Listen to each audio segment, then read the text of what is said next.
দেশ যাবে নতুন পথে, ফিরবে না আর ফ্যাসিবাদে, এই স্লোগানকে সামনে রেখে প্রথম প্রতিষ্ঠা বার্ষিকী উদযাপন করতে যাচ্ছে জাতীয় নাগরিক পার্টি এনসিপি।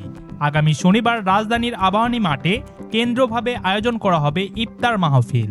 বিকেল 4টা থেকে শুরু হবে এই অনুষ্ঠান। 2024 সালের 5ই আগস্ট ছাত্র নেতাধীন জুলাই গণ অভ্যুত্থানের মধ্য দিয়ে পতন হয় আওয়ামী লীগ সরকারের। সেই আন্দোলনের নেতৃত্বে থাকা শিক্ষার্থীদের উদ্যোগে 28 ফেব্রুয়ারি শুরু হয় এনসিপির পথ চলা।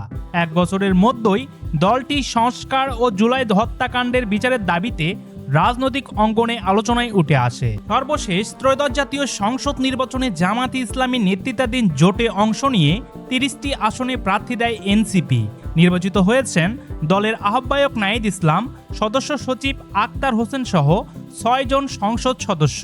এনসিপির এই প্রতিষ্ঠা বার্ষিকীর ইফতারি মাহফিল অনুষ্ঠানে উপস্থিত থাকবেন জুলাই অভ্যুত্থানের শহীদ পরিবার, বিভিন্ন রাজনৈতিক দলের নেতা, পেশাজীবী সাংবাদিক ও ফ্যাসিবাদ বিরোধী আন্দোলনের সহযোদ্ধারা। থাকবে চিত্র প্রদর্শনী, স্ট্রিট ওয়াল প্রোমো এবং ফটো বুথের আয়োজনও।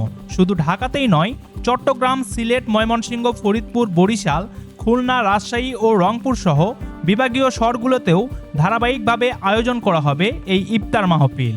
এক বছরের রাজনৈতিক অঙ্গনে আলোচিত দল হিসেবে নিজেদের অবস্থান তৈরি করেছে এনসিপি।